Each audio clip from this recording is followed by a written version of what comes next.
कन्यादान एपिसोड 1। आरती 15 साल की थी। एक दिन वो अपने माता पिता के साथ कार में जा रही थी। रास्ते में एक आइसक्रीम की शॉप आती है। पापा, मुझे आइसक्रीम खानी है, जरा एक तरफ रोक लेना कार। आरती कार से उतरकर आइसक्रीम लेने जाती है और तभी अचानक एक तेज रफ्तार ट्रक आकर उनकी कार को टक्कर मार देता है। दोनों की वहीं मौत हो जाती है। मम्मी, पापा। आरती के घर में मातम छा जाता है। आरती के मामा उसे हमेशा के लिए अपने घर ले जाते हैं। आरती की मामी और उसकी बेटी आरती को बिल्कुल पसंद नहीं करते थे। 9 साल बाद आरती एक साधारण लेकिन सुंदर लड़की है और उसकी उम्र सिर्फ 24 साल है। आज उसके घर में सभी लोग बहुत खुश हैं क्योंकि आज उसकी ममेरी बहन वामिका को देखने के लिए लड़के वाले आने वाले हैं। लड़के का नाम रकुल है और वह अपने पिताजी के साथ उनके इंडियन फूड रेस्टोरेंट में उनका हाथ बटाता है। तो आरती के घर में सारी तैयारियां हो चुकी हैं और सभी लोग बस लड़के वालों के आने का इंतजार कर रहे हैं। और थोड़ी देर में लड़के वाले आरती के घर में आ जाते हैं। पुष्पा, उसके पति शंकर और उनका बेटा रकुल आए हैं। अरे आइए आइए, स्वागत है आप सभी का। हाँ जी, नमस्ते, कैसे हैं आप सब। कर्मावती लड़के वालों की खूब खातिरदारी करती है और उनके लिए बनाए गए सभी नाश्ते और पकवानों को उनके सामने पेश करती है। सभी लोग काफी खुश हैं और बातचीत कर रहे हैं। अरे बातें तो बहुत हो गई, अब लड़की को भी देख लिया जाए, क्या कहती हो पुष्पा। हाँ, सही कहते हैं आप रकुल के पापा जी। अब तो बहुत वक्त हो गया बातें करते हुए। जी जी, जरूर जरूर, बस 2 मिनट में अभी आई उसको लेकर।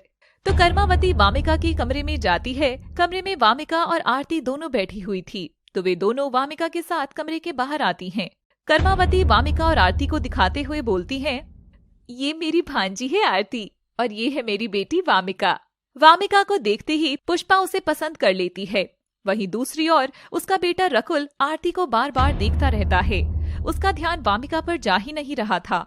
मम्मी पापा, एक बार जरा एक तरफ आइए, तो मुझे कुछ बात करनी है आप लोगों से। हाँ हाँ चलो। तीनों उठकर एक तरफ चले जाते हैं। मुझे आरती बहुत पसंद है क्योंकि आरती बहुत अच्छी लड़की है। आरती आप दोनों का बहुत अच्छे से ख्याल रखेगी। रकुल की यह बात सुनकर पुष्पा बहुत गुस्सा हो जाती है। बेटा, तुझे होश है कि नहीं? अरे तू इससे शादी करेगा? हम यहाँ तेरा रिश्ता वामिका के लिए लेकर आए हैं, ना कि आरती के लिए। तू यहाँ क्या हमारी नाक कटवाने आया है?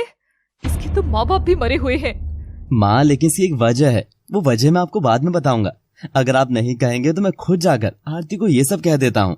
लेकिन बेटा, ये तो उनकी बेइज्जती करने जैसा है, वो कभी स्वीकार नहीं करेंगे। पुष्पा और उसके पति अपने बेटे को बहुत समझाने की कोशिश करते हैं, लेकिन वह तो अपने माँ बाप की सुनने के लिए बिल्कुल भी तैयार नहीं था।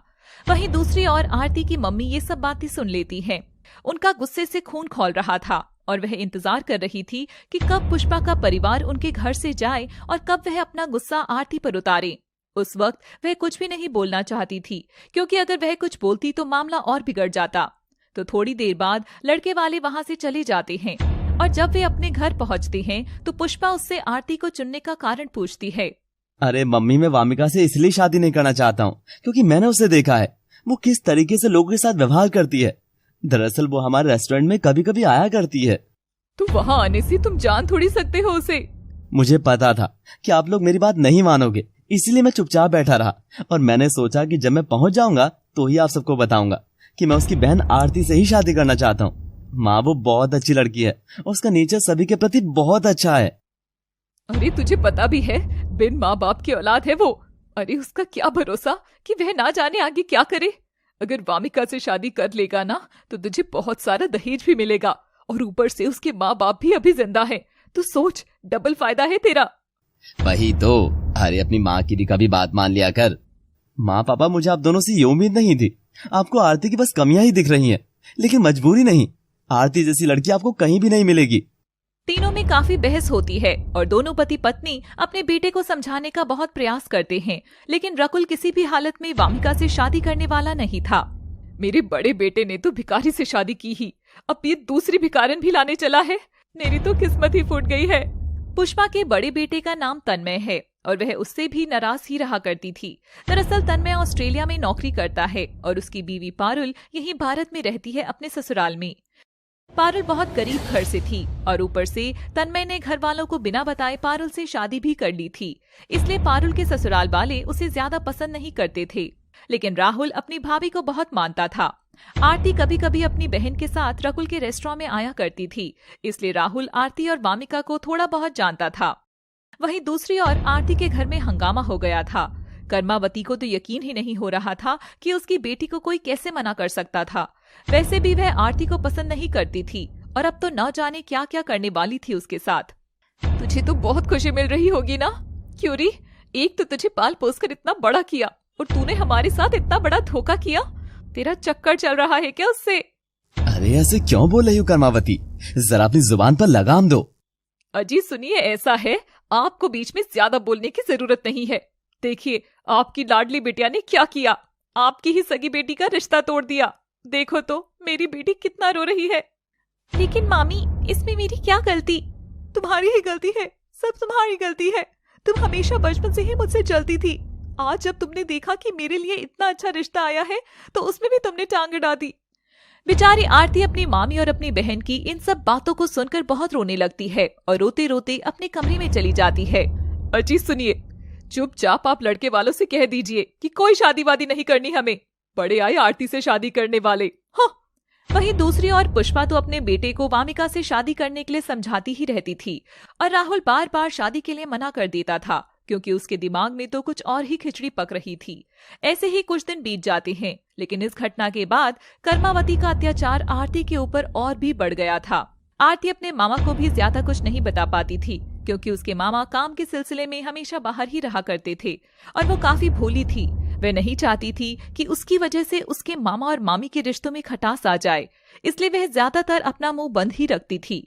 वहीं राहुल बार बार कर्मावती को कॉल करके उसकी शादी आरती से करवाने के लिए बोलता था, लेकिन वो बार बार साफ मना कर दिया करती थी। तू चाहे जो भी कर ले, मैं अपनी भांजी का कन्यादान तेरे घर तो बिल्कुल भी नहीं करने वाली हूँ, समझा? इस घटना के कुछ दिन बीत जाते हैं और एक दिन अचानक से आरती पूरे घर में कहीं भी नहीं दिखती है। वह कर्मावती से यह बोलकर गई थी कि वह बाजार से कुछ सामान लेने जा रही है, लेकिन शाम के 5 बजे तक भी वह घर में नहीं आई थी। अरे वामिका, ये कहाँ गई? कहीं ऐसा ना हो कि हमारा मुंह काला कराकर कहीं भाग जाए। मैं तो बिल्कुल परेशान हो गई हूँ इससे। गई होगी कहीं अपने आशिक से मिलने के लिए, और क्या। पापा ने ही इसे बहुत ज्यादा बिगाड़ रखा है। अच्छा हुआ पापा भी कुछ दिनों के लिए बाहर गए हुए हैं, नहीं तो बोलते रहते कि आरती को ये मत कहो वो मत कहो। उफ। तभी अचानक से उन्हें पुष्पा का कॉल आता है और जब वह उसका कॉल उठाती है तो वह उसे कुछ ऐसा बताती है जिससे जानकर उसके होश उड़ जाते हैं। दरअसल पुष्पा कर्मावती को यह बताती है कि राहुल ने उसकी भांजी के साथ मंदिर में बिना बताए शादी कर रहा है और वो जल्दी से आकर अपनी भांजी को वहाँ से ले जाए। तभी राहुल आरती की मामी को कॉल करता है। मैं और आरती मंदिर में शादी करने वाले हैं, हम चाहते हैं कि आप सब भी यहाँ आ जाएं। आरती की मामी जल्दी से उठकर गुस्से में वामिका को लेकर वहाँ जाती है। अभी जाकर शादी तुड़वा कर आती हूँ, चल वामिका मेरे साथ। आरती की मामी वहाँ पहुंचकर हैरान ही हो जाती है, क्योंकि केतन भी वहीं होता है। आप यहाँ? मतलब आप दोनों इनसे मिले हुए हैं? हाँ, ये मेरी मर्जी से ही शादी कर रहे हैं, तुम तो कभी होने ना देती। अब गुस्सा थूक दो, आओ कन्यादान करें आरती का। खबरदार, अगर इस कलमोही का कन्यादान किया मैं यही अपनी जान दे दूंगी। नहीं नहीं मामी, ऐसी बातें मत कीजिए, मेरा कन्यादान आपकी जान से ज्यादा जरूरी नहीं है। तो इसका सीधा मतलब यह था कि आरती का विवाह बिना कन्यादान के ही हुआ है। रुक जाओ यहीं, घर में आने की जरूरत नहीं है, अभी तेरी मामी आती ही होगी, वो तुझे सबक सिखाएगी बहुत अच्छे से। आरती मामी को हमने मंदिर में बुला लिया था, अब वो यहाँ नहीं आने वाली हैं। आरती अपने सास ससुर का आशीर्वाद लेती है, लेकिन दोनों मुंह मोड़ लेते हैं। राहुल आरती को लेकर कमरे में जाता है कि राहुल अपने माता पिता के साथ लड़की देखने के लिए कर्मावती के घर आया हुआ है। वह देखने तो वामिका को आया था, मगर वह पसंद आरती को कर लेता है। इसी कारण घर में बहुत ड्रामा भी होता है। राहुल के माता पिता उसे आरती से शादी करने के लिए बहुत मना करते हैं, लेकिन वह अंत में उसी से ही शादी कर लेता है और उसे अपनी दुल्हन बनाकर अपने घर ले जाता है। अब आगे राहुल की माँ बहुत गुस्सा हो जाती है। राहुल वापस अपनी माँ के पास आता है। वह अपनी माँ को समझाने लगता है। माँ मुझे माफ कर दीजिए, मैंने आपसे बिना पूछे आरती से शादी कर ली, लेकिन मुझे मजबूरी में करना पड़ा, क्योंकि आप लोग तो मुझे आरती से शादी करने नहीं दे रहे थे। तो इसका मतलब खुद मंदिर में जाकर शादी करना सही लगा तुम्हें? माँ मैं क्या करता, आप लोग नहीं जानते हैं कि आरती कितनी अच्छी और भोली भाली लड़की है। बिन माँ बाप की औलाद को तू अपने घर में दुल्हन बनाकर ले आया है, ये बात मुझसे बिल्कुल भी बर्दाश्त नहीं हो रही है। उस वक्त प्रीति भी वहाँ पर थी, लेकिन वह भी अपनी माँ का ही साथ दे रही थी। वहीं दूसरी ओर पारुल अपनी सास को सब समझाने जाती है तो वह उल्टा उसे ही डांट देती है। बेचारी पारुल घर के मामलों में ज्यादा बोल नहीं पाती थी, क्योंकि जब भी वह कुछ बोलती थी तो उसे हमेशा डांट सुननी पड़ती थी। और तभी वहाँ पर राहुल के पिताजी भी आ जाते हैं और वह भी राहुल पर बहुत गुस्सा करते हैं। उन्हें तो यकीन ही नहीं हो रहा था कि उनके बेटे ने ऐसा कर दिया। तभी आरती भी वहाँ पर आ जाती है। माँ जी, हमें माफ कर दीजिए। चुप कर बोही, तुझे शर्म नहीं आई घर से भागते? लेकिन माँ जी, मैंने मेरी मामा जी की मर्जी से शादी की है, मैं भागी नहीं थी। रकुल, तूने बिरादरी में हमारी नाक कटवा कर रख दी है। तो राहुल को आरती का इतना ज्यादा साथ देते हुए देख पुष्पा गुस्से से बौखला जाती है और आरती का हाथ पकड़कर उसे घर की दहलीज से बाहर करने लगती है। माँ, अगर आप आरती को घर में नहीं रख सकती हैं, तो मैं भी इस घर में नहीं रहूंगा। मैंने उससे शादी की है और शादी कोई गुड्डे गुड़ियों का खेल नहीं है। माँ, अच्छा, तो अब तू सिखाएगा ये सब? शादी के बाद अपने साथी को ऐसे ही छोड़ नहीं सकता मैं। माँ, अगर आप इसे बाहर निकालेंगी तो मैं भी इसके साथ बाहर चला जाऊंगा। माँ, बस अब बहुत हो गया। बेटा, तू एक लड़की के लिए यह सब कर रहा है? तू अपनी माँ से जुबान लड़ा रहा है? हमें छोड़ने को तैयार हो गया है तू? जा, निकल जा यहाँ से। तुझे ज्यादा चर्बी चढ़ी है ना? बाहर रहेगा तो तुझे पता चलेगा आटे दाल का भाव। कोई जरूरत नहीं है रहने की। राहुल वहाँ से गुस्से में आरती का हाथ पकड़कर जाने लगता है कि तभी पुष्पा उसे रोक लेती है, क्योंकि वह पुष्पा का वह सबसे लाडला बेटा था और वह उसे खोना नहीं चाहती थी। लेकिन पुष्पा के मन में आरती के लिए बहुत ही ज्यादा गुस्सा था और वह कहीं न कहीं उससे बदला लेने की सोच रही थी। मैं तुझे स्वीकार करती हूँ बेटा, अपना घर छोड़कर मत जा बेटा, तेरे बिना मैं नहीं रह पाऊंगी। पुष्पा के मुंह से यह बात सुनकर तो राहुल और आरती बहुत ज्यादा खुश हो जाते हैं, क्योंकि आखिरकार पुष्पा ने दोनों को अपना ही लिया। वह जल्दी से प्रीति को आरती की थाली लाने को कहती है और जल्दी से सभी लोग मिलकर छोटी मोटी रस्में पूरी कर देते हैं। वहीं दूसरी ओर रकुल के पिताजी को तो समझ ही नहीं आ रहा था कि अचानक पुष्पा को आखिर हुआ क्या। वह भी पुष्पा के सामने कुछ नहीं बोल पाते, क्योंकि वह तो हमेशा अपनी बीवी की ही सुना करते थे। तो थोड़ी देर बाद दुल्हन का अच्छे से स्वागत किया जाता है और दूल्हा दुल्हन को भोजन खिलाया जाता है। दरअसल पुष्पा दिल से तो खुश नहीं थी, लेकिन वो रकुल को दिखाने के लिए खुश होने का नाटक कर रही थी। इसी बीच प्रीति के मोबाइल में बार बार किसी का मैसेज आ रहा था और जैसे ही वह उस मैसेज को पूरा पढ़ती है, वैसे ही उसके हाथ पैर एकदम सुन्न पड़ जाते हैं। उस मैसेज में यह लिखा हुआ था कि कोई है जो प्रीति की एक सच्चाई को सबके सामने ला देगा, अगर प्रीति ने उसे 60,000 रुपए 4 दिन के अंदर ना दिए तो। अब कहाँ से लाऊं मैं इतने पैसे? मम्मी जी ने मुझे सोने की चेन दी थी, वही बेच देती हूँ। प्रीति, तू तो बहुत बुरा फंस गई यार, अब क्या होगा तेरा? तभी वहाँ पर प्रीति की बड़ी भाभी पारुल आ जाती है। वह प्रीति से उसकी परेशानी का कारण पूछती है, लेकिन वह तो अपनी भाभी से सीधे मुंह बात ही नहीं किया करती थी। पुष्पा की तरह प्रीति भी पारुल को पसंद नहीं किया करती थी। आप मेरी हर काम में टांग मत अड़ाया करो। वो देखिए, मम्मी आपको बुला रही है, जाके उनकी मदद करो। ज्यादा काम चोरी मत करो, बिन मांगे सलाह नहीं देनी चाहिए। प्रीति और उसकी माँ हमेशा ही ऐसे ही जवाब दिया करती थी, इसलिए बेचारी को तो आदत ही पड़ गई थी हमेशा डांट फटकार सुनने की। वह भी मजबूर थी, क्योंकि अगर वह ये सब ना सहती तो कहाँ जाती। दूसरी ओर शंकर सेठी बार बार यही सोच रहे थे कि अचानक से उसकी बीवी का मन कैसे बदल गया। उस रात तो वो कुछ भी नहीं बोले, क्योंकि वहाँ पर रकुल भी था। लेकिन अगले दिन रकुल के ऑफिस चले जाने के बाद पुष्पा से उनके मन बदल जाने का कारण पूछते हैं। क्या बात है पुष्पा, इतनी जल्दी मान गई तुम तो? मैं कोई बदली नहीं हूँ, बस तुम देखते जाओ मैं क्या करती हूँ। अगर मैंने भी इन दोनों को अलग ना किया ना, तो मेरा नाम भी पुष्पा नहीं, समझे जी आप? अब देखो क्या होता है आगे आगे। अरे माँ, ज्यादा गुस्सा मत करिए, नहीं तो आरती भाभी सुन लेंगी। वो अभी वे मंदिर गई हैं, अगर अचानक से आ गई तो मुश्किल हो जाएगी। अरे सुन लेगी तो क्या कर लेगी, मैं डरती हूँ क्या इससे? मैं इस आरती का जीना मुश्किल कर दूंगी, देख लेना तुम लोग। तभी उस कमरे में पारुल वहाँ पर चाय लेकर आ जाती है और वह उन सबकी बातें सुन लेती है, लेकिन उस बेचारी में इतनी हिम्मत नहीं थी कि वे सारी बातें जाकर आरती को बता दे। तो उसे देखकर पुष्पा मुंह टेढ़ा करती है। लो आ गई मनहूस, ये जहाँ पर भी आती है बस समझ लो वहाँ कोई काम बिगड़ ही जाता है। पता नहीं मेरे बेटे ने क्या देखकर शादी की इससे, फूटी कौड़ी तक तो लाई नहीं इस घर में और यहाँ की बड़ी जासूस बनती है। हाँ? नहीं माँ जी, मैं जासूसी नहीं कर रही हूँ। आपको हमेशा ये क्यों लगता है कि मैं आपकी जासूसी करती हूँ? देखिए जी, आजकल तो ये जुबान भी खोलने लगी है। इसकी इतनी हिम्मत हो गई कि मुझसे सवाल कर रही है। तुझे तो आज छोड़ूंगी नहीं मैं, अजी जाइए और जल्दी से अपनी बेल्ट लाइए, अभी बताती हूँ इस कामचोर को। प्रीति जल्दी से दरवाजा बंद कर लेती है ताकि आरती अगर आए भी तो यह सब ना देख पाए। शंकर सेठी जल्दी से अपनी पैंट की बेल्ट निकालता है और अपनी पत्नी के हाथ में थमा देता है। बेरहम पुष्पा अपनी बड़ी बहू को उसी बेल्ट से पीटने लग जाती है और बेचारी पारुल दर्द में करहा रही होती है। यह पहली बार नहीं था जब पारुल के साथ ऐसा हुआ था, उसके साथ तो कई बार पुष्पा ऐसा कर चुकी थी। मुझे छोड़ दीजिए माँ जी, मुझे छोड़ दीजिए। तूने मेरा जीना हराम कर रखा है और तू बोल रही है कि तुझे छोड़ दूं मैं? वैसे भी तू कम थी जो एक और बवाल रकुल घर में लुटा लाया है। तुम दोनों ज्यादा बकबक करोगी ना तो दोनों को नहीं छोड़ूंगी। भले ही तन्मय ने पारुल के साथ लव मैरिज कर ली थी, लेकिन वह शादी के बाद थोड़ा बदल गया था। वह तो सिर्फ अपनी माँ की ही सुनने लगा था और यही कारण था कि पारुल को अपने ससुराल में इतना सब कुछ सहना पड़ रहा था। साथ ही साथ क्योंकि वह विदेश में काम करता था, इसलिए छुट्टी न मिलने के कारण वह अपने छोटे भाई की शादी में नहीं आ पाया। तो घर में इतना सारा ड्रामा हो रहा था। बेचारी आरती इन सब बातों से अनजान मंदिर में पूजा कर रही थी। थोड़ी देर में जब वह पूजा कर लेती है तो वह मंदिर से निकल जाती है और घर वापस आ जाती है। जब घर में आती है तो देखती है वहाँ पर पारुल नहीं थी। जेठानी जी कहाँ गई? अभी तो यही किचन में काम कर रही थी। तभी वहाँ पर पुष्पा आ जाती है। यहाँ खड़े खड़े क्या सोच रही हो आरती? तुम्हें क्या कोई काम नहीं है? नहीं नहीं माँ जी, ऐसी कोई बात नहीं है। मैं तो बस जेठानी जी को देख रही थी, वो दिखाई नहीं दे रही मुझे। क्यों, उसके बिना तुम्हारा खाना पचता नहीं है क्या? चलो जल्दी से सारा काम करो। देखो किचन में कितना सारा काम पड़ा हुआ है, जल्दी करो। जी माँ जी, आप जैसा कहें, कर रही हूँ।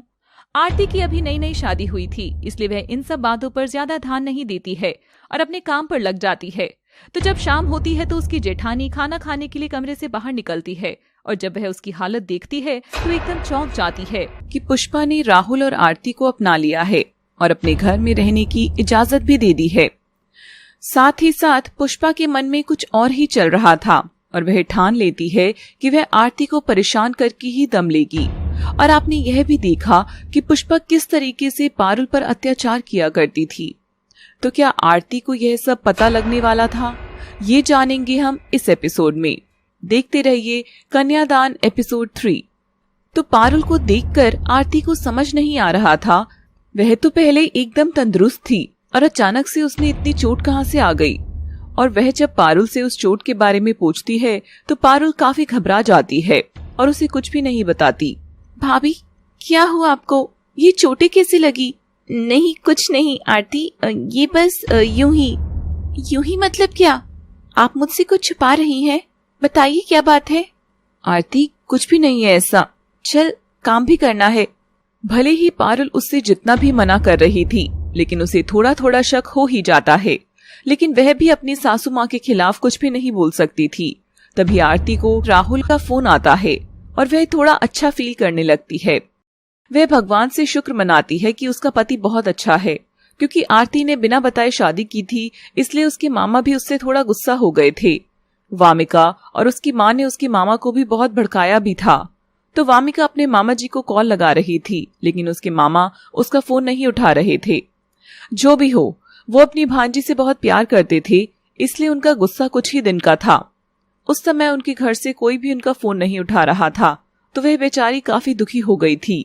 तो वहीं दूसरी ओर कर्मावती और वामिका घूमने के लिए दार्जिलिंग गए हुए हैं, जहां एक और आरती के घर में इतना ड्रामा हो रहा है, वहीं दोनों माँ बेटी बिना किसी की चिंता के घूम रही थी। उन दोनों को तो आरती के जीवन में क्या हो रहा है इन सब बातों से कोई मतलब ही नहीं था। 2 दिन से वे दार्जिलिंग में ही घूम रहे थे और जब पुष्पा ने उनको आरती को ले जाने के लिए बुलाया था तो वे लोग उसे लेने भी नहीं आए थे। बस मम्मी, आरती दीदी के हिस्से की भी जमीन मेरे नाम हो जाए तो मजा ही आ जाएगा। हाँ, अब तो हो जाएगी, अब उसे बेदखल करवाना है। बहुत अच्छा है। अब आप ही बताइए, 60 लाख की प्रॉपर्टी में ऐसे कैसे छोड़ दूं? वैसे मम्मी, उस वकील ने बताया हो तो हो जाएगा ना काम? हो तो जाना चाहिए बेटा। रुक, अच्छा उस वकील को कॉल करती हूँ, अभी देखते हैं क्या कहता है वो कमबख्त। कर्मावती वकील को फोन लगाती है और उसे आरती के हिस्से की प्रॉपर्टी के बारे में पूछती है। दरअसल दोनों काफी चालाक थे। आरती की शादी के बाद उन दोनों ने उसकी प्रॉपर्टी को अपने नाम करने के लिए एक वकील को हायर किया था, लेकिन इसकी चाल काम नहीं आती है। देखिए कर्मावती जी, आप आरती के हिस्से की जमीन को ऐसे ही नहीं ले सकते हैं। आपको बकायदा आरती के सिग्नेचर चाहिए कागजात पर। तभी हो पाएगा मैडम। लेकिन वकील जी, आप तो कह रहे थे कि आपके पास कोई जुगाड़ है जिससे ये काम हो जाएगा। अरे मैडम क्या बताएं, आजकल ये सब काम इतना आसान नहीं होता। हम सोचे तो थे जुगाड़ करने का, लेकिन हो ही नहीं पा रहा है। माफ कीजिएगा कर्मावती जी। दोनों को लगा था कि उन्हें बड़ी आसानी से आरती की जमीन मिल जाएगी, लेकिन जब वह वकील की बात सुनते हैं तो एकदम बौखला जाते हैं। वामिका और कर्मावती दोनों ही बहुत चालाक थे। दरअसल आरती के पिता ने पहले ही अपनी प्रॉपर्टी को 2 हिस्सों में आरती और वामिका को बांट दिया था, क्योंकि उनके परिवार में सिर्फ ये दोनों ही लड़कियां थी। आरती के पिता वामिका को भी अपनी बेटी समान ही मानते थे, इसलिए उन्होंने वामिका को भी अपनी प्रॉपर्टी का कुछ हिस्सा दिया था। लेकिन वामिका बहुत चालाक थी और उसे आरती के हिस्से की भी प्रॉपर्टी चाहिए थी। तो 3 दिन बाद जब वे लोग दार्जिलिंग से वापस आ रहे होते हैं, उस समय वामिका के मोबाइल पर आरती की कॉल्स आती हैं। वह देखती है कि आरती की बहुत सारी मिस कॉल्स आई हुई हैं। साथ ही साथ उसने कुछ मैसेजेस भी किए थे। मम्मी, आरती दीदी के मैसेज आए हैं। अरे इस कलमोही से ना जाने कब छुटकारा मिलेगा। हमने सोचा कि चलो शादी हो गई, छुटकारा मिल गया, लेकिन अब तो प्रॉपर्टी के लिए उसके पास जाना ही पड़ेगा। अब समझ में नहीं आ रहा कि जल्दी कैसे साइन लिए जाएं। मम्मी देखो, ये बहुत अच्छा मौका है दीदी का दिल जीतने का। हम दोनों जाकर दीदी के ससुराल वालों के खिलाफ उनके कान भर देंगे। और वैसे भी आरती की सास उसे पसंद कहाँ ही करती है। हाँ, जा तो सकते हैं, पर कहेंगे क्या? पहले हम दर्दी दिखाएंगे, फिर साइन करवा लेंगे, सिंपल। और इसके बाद आरती दीदी का मुंह कभी नहीं देखेंगे। क्यों, है ना आपकी बेटी स्मार्ट? कैसा लगा मेरा प्लान? तो सही कहती है वामिका, वरना इस आरती की हमें क्या पड़ी है। मरे चाहे जिए, हमें क्या। हमें तो अपनी प्रॉपर्टी के लिए वहाँ जाकर थोड़ा ड्रामा तो करना ही होगा। लेकिन हमें ये काम थोड़ा जल्दी करना होगा, क्योंकि अगर आरती ने अपने हिस्से की जमीन को बेचकर अपने पति या सास को देने का सोचा तो गड़बड़ हो जाएगी। सही कहती है तू, बस घर जाकर पहला काम यही करना है। हाँ, आप बिल्कुल सही कह रही हो। बड़ा चला राहुल और कुल आरती से शादी करने। मैं भी देखती हूँ कितना खुश रहते हैं ये दोनों। हाँ, मुझे ठुकराने का अंजाम राहुल कुल को तो झेलना ही पड़ेगा। वहीं दूसरी ओर आरती के घर में भी कुछ भी सही नहीं चल रहा था। अब आरती की सासू माँ पारुल को उसके सामने भी डांटने लगी थी। उसे अब समझ में आने लगा था कि सासू माँ पारुल पर अत्याचार करती थी, लेकिन बेचारी वह कभी भी कुछ भी नहीं बोली। तो अगले दिन संडे था और घर में सभी लोग मौजूद थे। तो उस दिन आरती पारुल के साथ मिलकर किचन में अपनी सासू माँ, ननद और ससुर को खुश करने के लिए बहुत सारे पकवान पकाती है। पकवान में उसने समोसे, कचौरियाँ, जलेबियाँ, पूरी और सब्जी बनाई थी।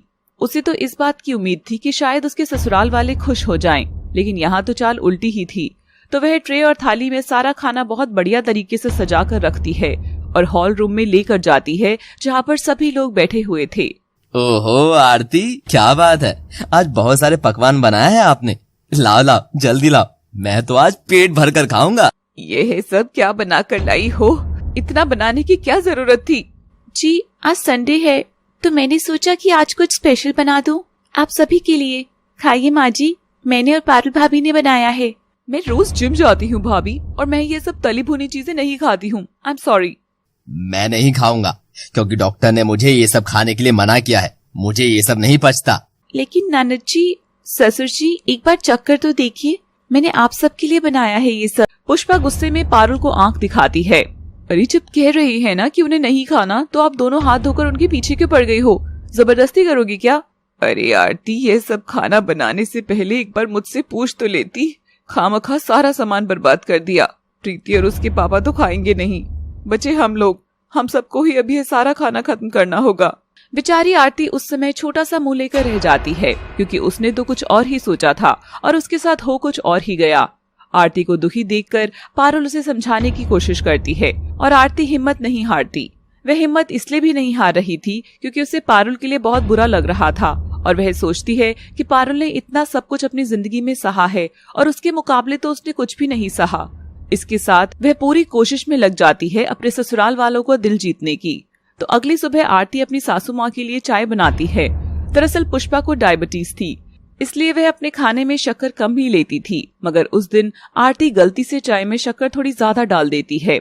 वह उस चाय को लेकर अपनी सासू माँ के पास जाती है और जब वह चाय पीती है तो एकदम आग बबूला हो जाती है। तू चाहती है मैं इतनी मीठी चाय पीकर मर जाऊं? मारना चाहती है क्या तू मुझे? अरे ये आप क्या कह रही हैं माँ जी? मैं ऐसा सोच भी नहीं सकती। मैं अभी दूसरी चाय बना कर लाती हूँ। ज्यादा जुबान मत चला, मुझे नहीं चाहिए, ये ले तू ही पी ले जाए।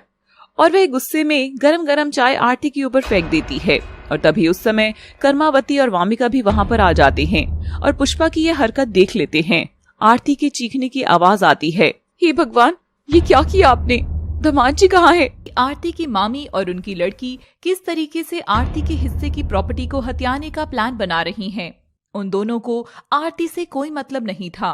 उन्हें अगर मतलब था तो सिर्फ उसके पैसे से, और इसलिए वे लोग आरती के ससुराल जाने की सोचते हैं। दोनों लोग आरती के ससुराल जाती हैं तो देखती हैं कि वहां तो एकदम तूफान मचा हुआ है।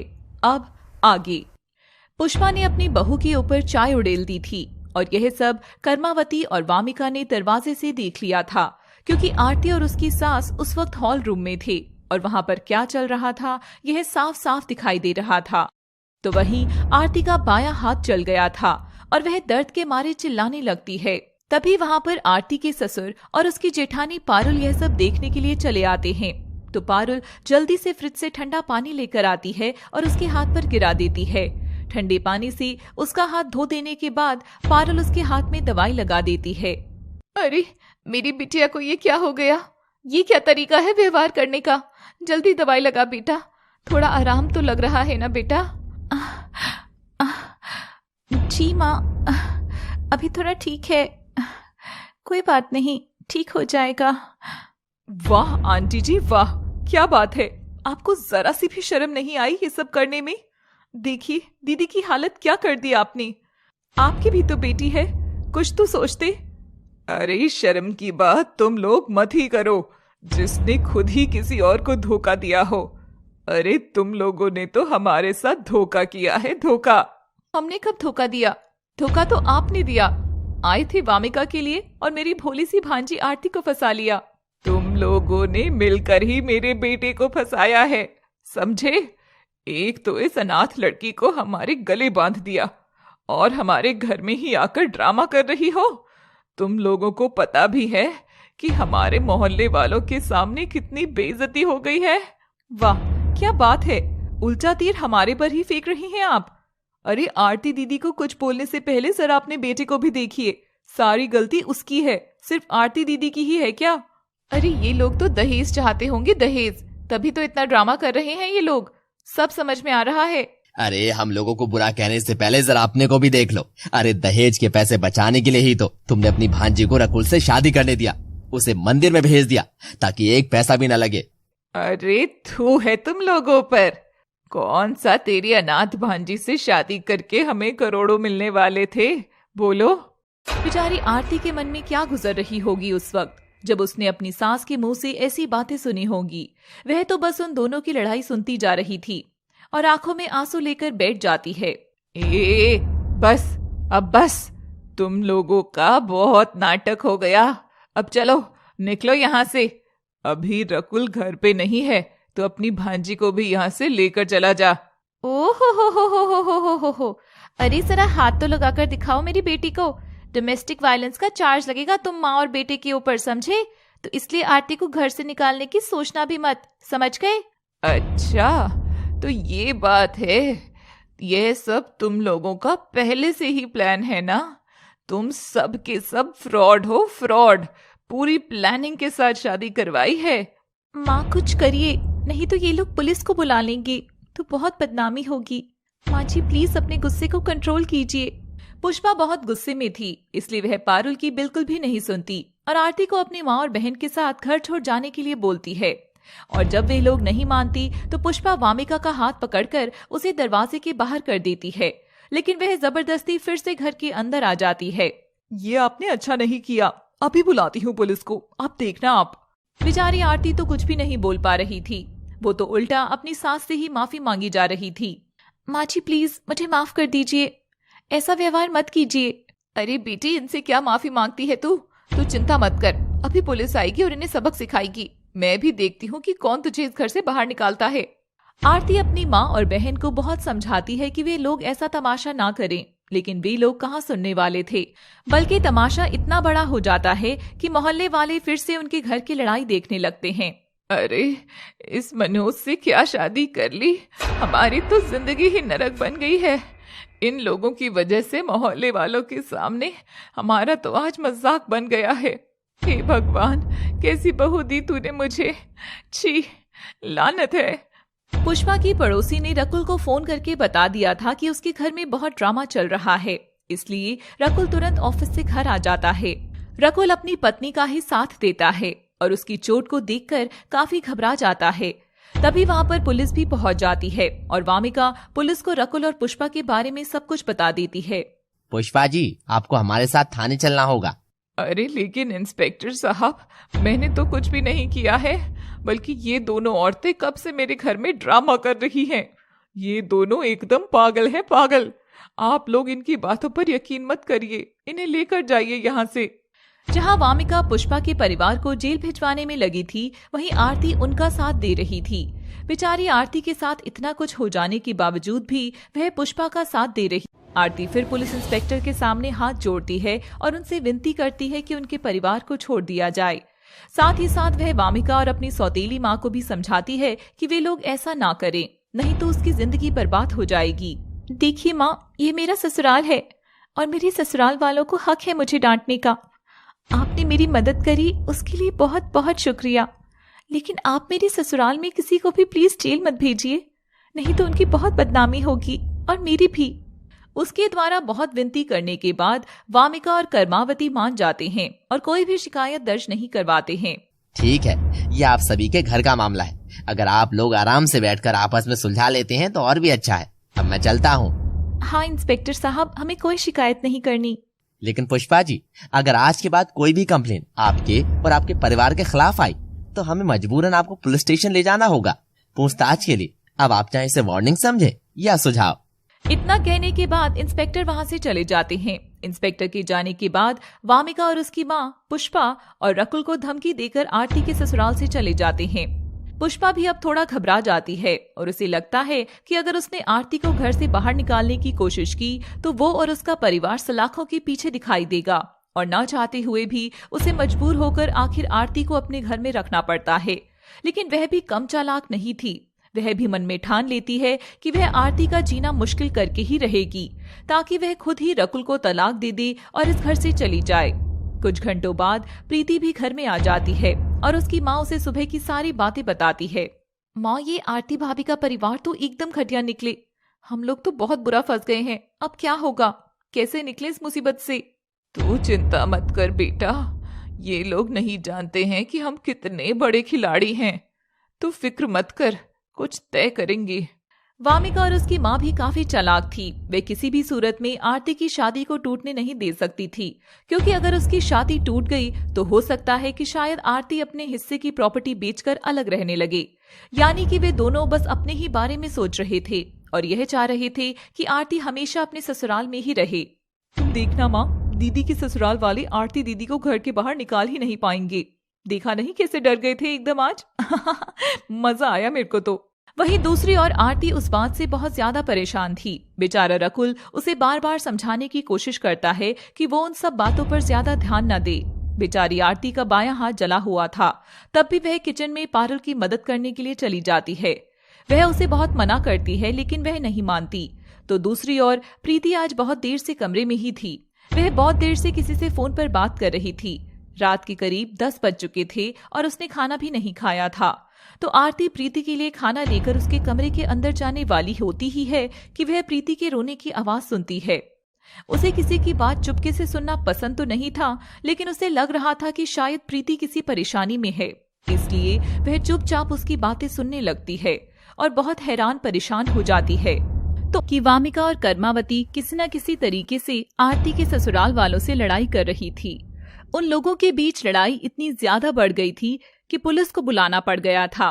साथ ही साथ आपने देखा कि प्रीति जब किसी से फोन पे बात कर रही थी तो वे काफी दुखी लग रही थी और आरती ने उसकी परेशानी का कारण जानने के लिए उसकी बातें चुपचाप सुनी थी। अब आगे आरती चुपचाप अपनी ननद प्रीति की बातें दरवाजे पर खड़े होकर सुन रही थी। प्रीति बहुत परेशान लग रही थी। आरती को तो पहले से ही शक था कि प्रीति किसी मुसीबत में है और आज का उसका शक यकीन में बदल चुका था। दरअसल प्रीति की बातों को सुनकर ऐसा लग रहा था कि वह किसी आदमी से फोन पर बात कर रही थी और वो कुछ पैसों की मांग कर रहा था। मैं इतने पैसे नहीं ला सकती। तुम क्यों कर रहे हो ऐसा? मैंने क्या बिगाड़ा है तुम्हारा? वह सिर्फ पैसों की मांग नहीं कर रहा था, बल्कि वह प्रीति से बार बार किसी वीडियो क्लिप की बात कर रहा था। अब आरती यहाँ काफी घबरा जाती है। मैं तुम्हें कोई वीडियो नहीं भेजने वाली, समझे? तुम मुझे ब्लैकमेल नहीं कर सकते। उस समय प्रीति बहुत रो रही थी, इसलिए आरती उससे कुछ नहीं बोलती है और आरती वापस चली जाती है। और वह सोचती है कि वह प्रीति से रात में उस वक्त बात करेगी जब रात में सभी लोग सो चुके होंगे। थोड़ी देर बाद आरती प्रीति के कमरे के अंदर जाती है और उसे खाना दे देती है। प्रीति थोड़ी परेशान थी, इसलिए वह कुछ भी नहीं बोलती। तो तभी उसकी सासू माँ उसे जोर से आवाज लगाती हैं और उसे किचन में बुलाती हैं। दरअसल उस दिन पुष्पा ने आरती की गोभी की सब्जी बनाने के लिए कहा था, लेकिन वह यह बात भूल गई थी और उसने भिंडी की सब्जी बना दी थी। बस इसी बात पर पुष्पा दोनों बहुओं के ऊपर बरस पड़ी थी। एक कामचोर की क्या कमी थी हमारे घर में, जो दूसरी भी आ गई है। एक तो तेरी मामी इतना ड्रामा करके गई है मेरे घर से, और एक तू है कि जो बात मैं बोलती हूँ मानती ही नहीं है। पर मैंने क्या किया माँ जी? भिंडी क्यों बनाई? तुझे कहा था ना गोभी बनानी है। तू क्या दहेज में पैसे लाई थी जो इतनी महंगी सब्जी बना दी? ऐसा नहीं है माँ जी, मैं भूल गई थी।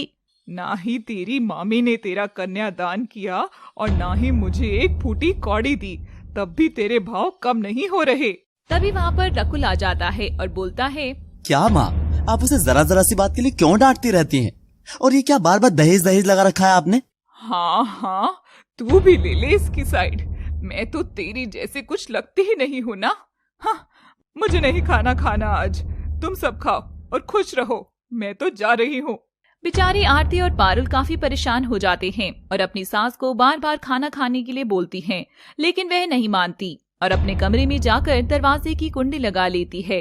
अपनी माँ की यह सब हरकतें देखकर रकुल भी काफी परेशान था। वहीं दूसरी ओर उसके पापा भी अपनी पत्नी का ही साथ देते थे। वह भी उस दिन गुस्से में खाना नहीं खाते। आरती के घर में अब यह सब तो रोज का ड्रामा हो गया था। वे लोग भी बेबस थे, कुछ नहीं कर सकते थे।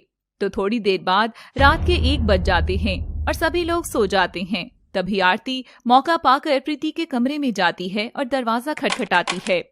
प्रीति डर जाती है और उठकर दरवाजे पर जाती है। कौन है? मैं हूँ प्रीति। आरती। प्रीति दरवाजा खोलती है।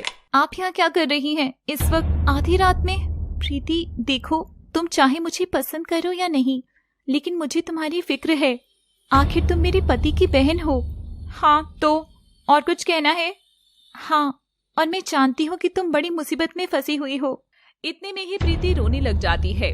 आरती दरवाजा बंद करती है और उसे बेड पर बिठाती है और चुप करवाती है। आरती उसे प्यार से बात करती है ताकि प्रीति उसको सारी सच्चाई बता दे, लेकिन प्रीति पहले अपनी भाभी पर बहुत गुस्सा करती है कि उसकी पर्सनल लाइफ में इंटरफेयर ना करे। देखो प्रीति, मैं तुम्हारे साथ हूँ, तुम मुझे गैर मत समझो।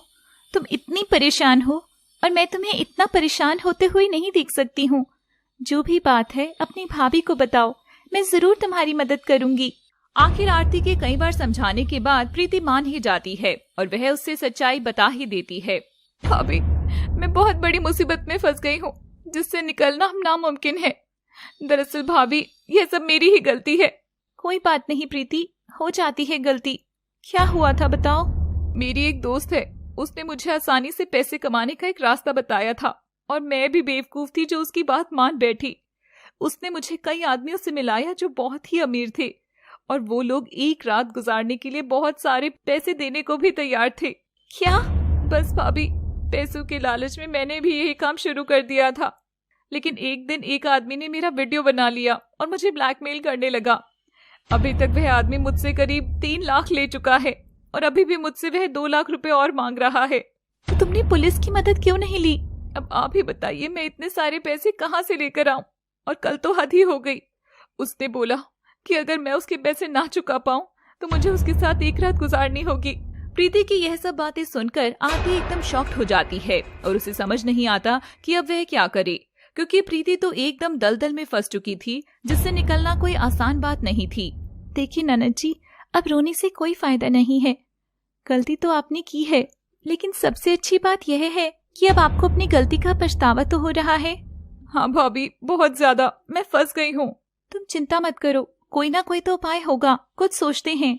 आरती थोड़ा सोचती है और एक प्लान बनाती है। देखिए ननद जी, अगर हमें उस आदमी के खिलाफ कोई सबूत मिल जाए तो उसे जेल भिजवाने में आसानी रहेगी, लेकिन सबसे पहले हमें उस वीडियो क्लिप को उसके मोबाइल से खत्म करना होगा। पर ये सब करेंगे कैसे? तुम उस आदमी को फोन करके कह दो कि तुम उससे कल मून ब्रिज होटल में मिलने आ रही हो और कल मैं जाऊंगी तुम्हारे कपड़े पहनकर। तुम रूम के बाहर चुपके से खड़ी रहना, मैं कमरे का दरवाजा लॉक नहीं करूंगी। लेकिन भाभी ये रिस्की हो सकता है। कोई बात नहीं, मेरे होटल रूम के अंदर जाने के 30 मिनट बाद तुम पुलिस को कॉल कर देना, ठीक है? हम उस आदमी से पहले होटल पहुंच जाएंगे और उसे फंसाकर उसकी बातें रिकॉर्ड कर लेंगे और जल्दी से वो वीडियो क्लिप उससे छीन लेंगे। लेकिन भाभी सबको पता चल जाएगा कि मैं क्या किया करती थी। देखो प्रीति, तुमने एक गलती की है और तुम्हारी गलती सबके सामने एक ना एक दिन तो आ ही जाएगी, लेकिन तुम चिंता मत करो, हम पूरी कोशिश करेंगे कि यह सब बातें किसी को भी पता ना चल पाए। हम पुलिस से गुजारिश करेंगे। ठीक है भाभी। अगर हम पुलिस वालों के पास उस आदमी के खिलाफ कोई सबूत ले भी जाएं, तो वह जरूर छानबीन करेगी, जिससे घर वालों को तो पता चल ही जाएगा। लेकिन अब यह सोचिए कि अगर उसने वीडियो वायरल कर दी तो आपकी पूरी दुनिया के सामने बदनामी हो जाएगी। नहीं नहीं, ऐसा हुआ तो मैं जिंदा नहीं रह पाऊंगी। हाँ, ऐसा नहीं होने देंगे, इसलिए बेहतर यह होगा कि अभी सारा मामला सुलझा लिया जाए। इस समस्या से निपटने के लिए आपको काफी मजबूत होना होगा ननद जी। आरती प्रीति को बहुत समझाती है और प्रीति आखिरकार अपनी भाभी की बात मान ही लेती है और अगले दिन दोनों अपने प्लान को अंजाम देने के लिए तैयार रहते हैं। प्रीति उस आदमी को कॉल करके होटल में आने को कहती है। वे दोनों डिसाइड करते हैं कि वे दोनों ये सब बातें अभी घर वालों को नहीं बताएंगे, क्योंकि अगर वह दोनों उनको बता देते हैं तो वह लोग आरती को होटल में जाने के लिए रोक लेंगे। दोनों मौका देखकर घर से निकल जाते हैं। वहीं दूसरी ओर वामिका एक लड़के के साथ डेट पर गई हुई है, जिसका नाम अभिनव है। दरअसल वामिका एक ब्यूटी पार्लर में काम करती थी। उसी ब्यूटी पार्लर के सामने वाला मोबाइल शॉप अभिनव का था। अभिनव देखने में काफी सुंदर, गोरा चिट्टा और लंबा था। वामिका तो एक ही नजर में उसे पसंद कर लिया था और उसकी दीवानी हो गई थी। अभिनव के माता पिता अब इस दुनिया में नहीं थे और अकेले ही वह इस बिजनेस को संभाल रहा था। अभिनव सिर्फ दिखने में ही अच्छा नहीं था, बल्कि वह काफी मेहनती था और यही बात वामिका को बहुत ज्यादा पसंद थी। अभिनव, बस एक बार आरती दीदी के पैसे हमारे हो जाएं, फिर कोई भी टेंशन नहीं होगी। हम लोग सब कुछ बेचकर यहाँ से चले जाएंगे और एक नई जिंदगी की शुरुआत करेंगे। मैं तो बहुत दिन से एक्साइटेड हूँ वामिका, बस जल्दी से वो दिन आ जाए। हाँ, मजा ही आ जाएगा। हाँ वही तो, बस मैं मौका ढूंढ रही हूँ आरती दीदी से साइन लेने का उस पेपर पर। मैं सोच रही हूँ परसों उनके घर जाऊँ। अब यहाँ पर हमें पता चलता है कि वामिका ने अभिनव के साथ एक बड़ा प्लान बनाया था और वह प्लान यह था कि आरती की जमीन कैसे भी करके उसके नाम हो जाए, तो वो लोग यहाँ से सब कुछ बेच बाच कर किसी दूसरे शहर पर चले जाएं और वहाँ पर वे लोग नया बिजनेस शुरू करें। पहले तो वामिका आरती को फोन भी नहीं करती थी, लेकिन जब से उसे उस जमीन के बारे में पता चला है तो वह उसे रोज फोन किया करती है और उससे उसका हालचाल लिया करती है।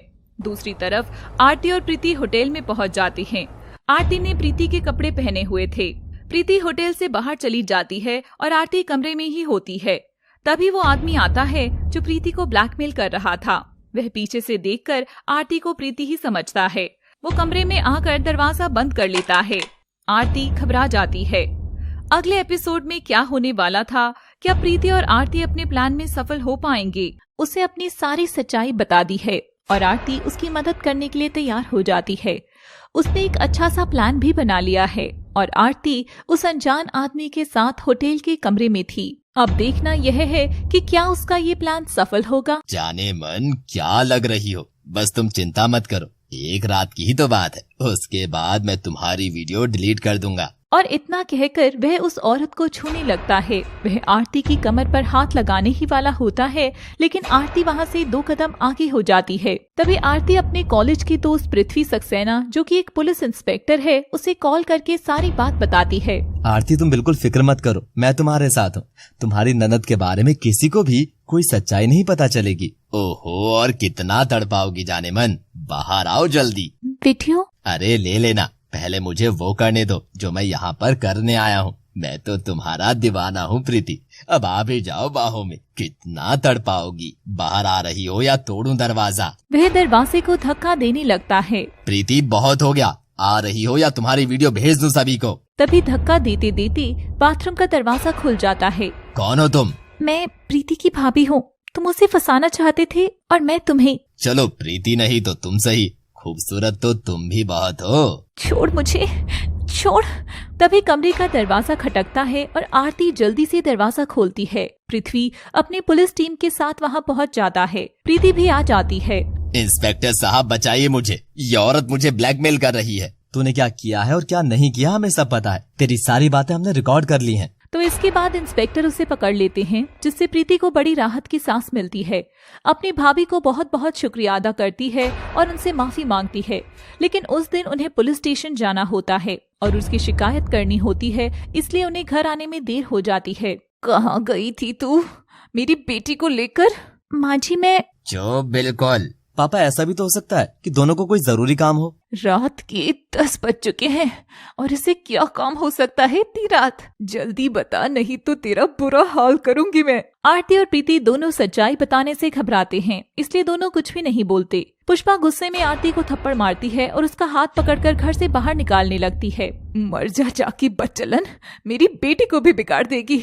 माँ होश में आइए। माँ जी। जब पारुल बीच में बोलने की कोशिश करती है तो पुष्पा उसे भी थप्पड़ लगा देती है। ड्रामा बहुत ज्यादा बढ़ जाता है और प्रीति को ना चाहते हुए भी बात बतानी पड़ती है। माँ भी क्या करने जा रही है? आपको पता भी है कि भाभी की वजह से ही मेरी जान बची है। मैं तो आत्महत्या करने वाली थी। क्या मतलब है तेरा? मुझे एक आदमी ने फंसा लिया था और वह मेरे साथ गलत करना चाहता था, लेकिन भाभी ने मेरी मदद करी, वो भी खुद को परेशानी में डालकर। तो तुमने बताया क्यों नहीं पहले? मैं डर गई थी तो भाभी ने मदद की। अब आप ही बताइए माँ कि आप कैसे इन देवी समान भाभी को घर से ऐसे धक्का मार के निकाल सकती हैं? और इसके बाद प्रीति अपने माता पिता को बहुत समझाती है और उन्हें बताती है कि आरती ने किस तरीके से उसे उस आदमी से बचाया। यह सब सुनने के बाद दोनों की आंखों में आंसू आ जाते हैं और वह दोनों आरती से माफी मांगते हैं। मेरी बेटी की जिंदगी बचाने के लिए बहुत बहुत शुक्रिया बेटी, तूने हमारी लाज रख ली।